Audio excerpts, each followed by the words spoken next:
marche, il y a le reflet de son corps, c'est l'ombre. Voilà, maintenant on commence par voler l'ombre. C'est comme ça qu'on fait. On vole d'abord l'ombre. Dès que l'ombre est volée, et par la suite, maintenant, on va chercher un moyen pour tuer la personne. Ça sera soit par un accident, par une maladie. Donc, on va chercher par un accident et tout ça. Et la personne va mourir.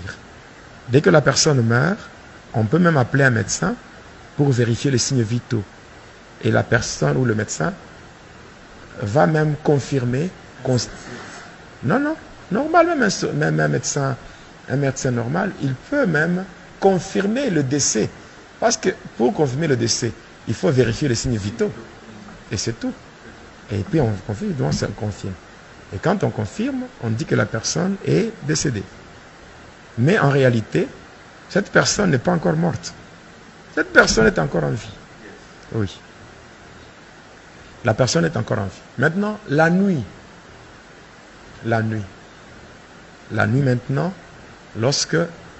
quand on va aller enterrer la personne.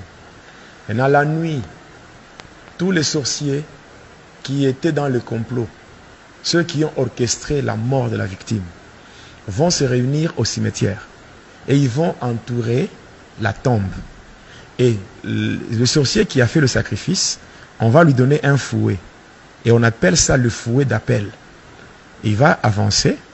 Et quand il sera devant la tombe, il va frapper 3 fois. Dès qu'il frappe 3 fois, la personne que vous avez enterrée va sortir. Quand la personne sort, on prend l'ombre qui était volée et on lui retourne ça. Et là, la personne est consciente. Et la personne va même reconnaître les gens qui l'entourent. Et à ce niveau-là, la personne ne peut plus rien faire. À ce moment-là, il n'y a pas de secours. Même si la personne crie, il n'y aura rien. Même si la personne appelle Jésus, même Jésus ne viendra pas. Même si Jésus-Christ est un secours qui ne manque jamais dans la détresse, là, il ne viendra pas. Parce que Jésus n'est pas un Dieu des morts. C'est un Dieu des vivants. C'est pendant qu'on est en vie qu'on peut faire recours à lui. Donc, dès qu'on meurt, c'est fini.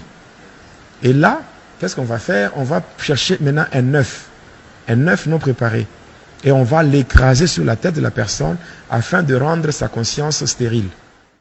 Après avoir fait cela, on va utiliser un objet qui ressemble à un malaxeur. Donc il y a une boule d'un côté. On va frapper au niveau de la nuque. Quand on frappe, c'est cette fois-là maintenant que la personne va mourir. Maintenant, avant cela, si la personne qui l'avait sacrifié avait besoin de l'utiliser, soit au champ, à la pêche, là on va le laisser. Et quand on laisse, et on va l'utiliser à un travail précis. Et pendant le temps qu'on l'utilise et qu'on ne l'a pas encore tué, il y a des fois, on peut même voir cette personne ici dans le monde. On peut voir. On vous dira que non, quelqu'un a vu tel. Et la personne qui a vu est allée aussi voir d'autres. J'ai vu tel. Mais non, celui-là, la personne dont tu parles, cette personne est morte il y a longtemps, on l'a déjà enterrée. Cela veut dire que cette personne, on l'a déjà enterrée, mais on ne l'a pas encore tuée dans la sorcellerie. Et c'est lorsque la personne va se fatiguer par rapport au travail qui lui a été donné. Quand la personne se fatigue, c'est là qu'on va encore ramener pour frapper et tuer et manger. Comment? Dans le cercueil. Il n'y en a pas? Il n'y en a pas? On a déjà pris. Il n'y en a pas, on a déjà pris. Non, c'est dans une dimension maintenant ésotérique. Ésotérique, c'est-à-dire que c'est comme dans ce monde ici. Vous pouvez être avec un sorcier. Vous êtes là, vous êtes en train de parler avec un sorcier. Il peut utiliser son deuxième corps. Il a un corps normal et le corps astral. Et par rapport à ça, il peut être avec vous, en train de vous ensorceler, vous êtes là. Voilà. C'est pour cela, un enfant de Dieu doit avoir le Saint-Esprit. Il y a des choses que peut-être je ne peux pas voir, mais le Saint-Esprit voit ça. Et il te révèle. Et tu peux même dire à la personne, arrête ce que tu fais. Arrête ce que tu es en train de faire. C'est le Saint-Esprit qui vous a révélé. Je pense que j'aurai à répondre, quand viendra le moment de questions, j'aurai à répondre à tout ça. Maintenant, quand la personne sort, la personne sort de la tombe. Après, on frappe au niveau de la nuque, la personne tombe, la personne meurt. Maintenant, à partir de là, on va proposer 5 noms. 5 noms de bêtes. Chèvre, mouton, porc, vache, tout ça. On propose 5 noms. Et là, on va faire le tirage au sort. On tire au sort. Si ça tombe en une chèvre, là, on va prendre les cadavres qui est là. Maintenant, on les transforme, ça devient une chèvre. Et maintenant, on va dépecer. Quand on va dépecer comme ça par le bourreau, on va maintenant appeler les femmes de cimetière et les mamans sorcières. On va leur donner ça. Et elles vont maintenant rentrer dans le monde des humains, vendre ça dans des marchés. Oui. Vendre ça dans des marchés. Et le reste, le sorcier mange là-bas.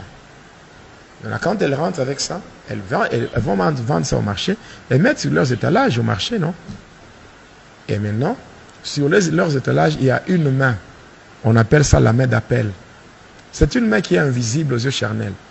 Mais quand vous entrez au marché, elle fait ça. Elle vous attire. Et vous allez là-bas, vous payez, croyant que vous avez payé la viande de chèvre ou la viande de bœuf, ou la viande de bœuf. Mais cependant, vous avez payé la chair humaine. Et vous rentrez avec ça chez vous, vous mangez. C'est comme ça qu'il y a des possessions démoniaques, il y a la régression dans la foi, il y a l'incrédulité qui s'installe. Donc, il y a toutes ces choses-là, des maladies incurables, c'est passant par ces choses. Il y a des fois, on prend le sang humain, on transforme, ça devient de l'huile de palme, on amène dans le marché et les gens achètent. Les gens achètent ça. Il y a des fois, les sorciers transforment les doigts des cadavres, on transforme ça, ça devient des gros frétins. On amène dans le marché. Donc, il y a beaucoup de choses qui se font. Il y a des choses qui se font, on peut transformer, on transforme beaucoup de choses. On peut prendre l'eau, c'est-à-dire, on peut prendre un cadavre, on le laisse pendant 4 jours. Et quand le cadavre commence à se décomposer, le corps commence à sécréter un liquide.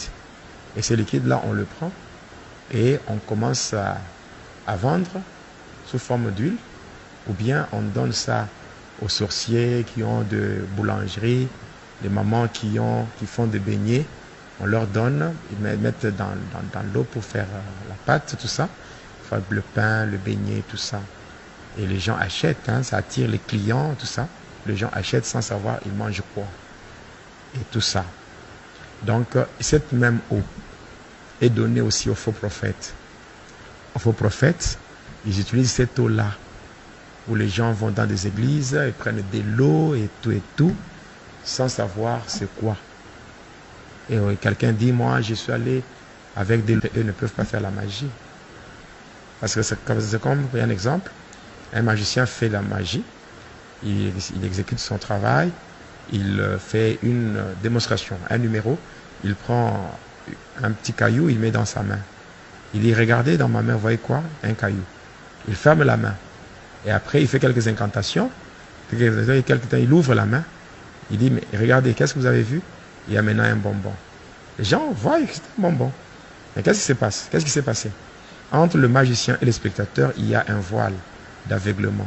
Quand il ferme la main, il y a un démon qui vient avec un bonbon. Lui, il ouvre, vous ne voyez pas. Le démon change, il met le bonbon et il prend le caillou. Quand il ouvre, il vous montre ça, il ouvre, donc il enlève le voile. Vous regardez, vous voyez qu'il a fait la magie. C'est ça. Donc, un faux prophète, un faux serviteur, vous lui amenez votre bidon rempli d'eau. Pendant qu'il est en train de faire la prière, les démons déversent tout. Et on remplit avec de l'eau qui vient de cadavres en décomposition et on vous donne. Et vous rentrez avec ça et il y a des problèmes qui arrivent. Vous buvez, vous aspergez dans la maison, vous mélangez.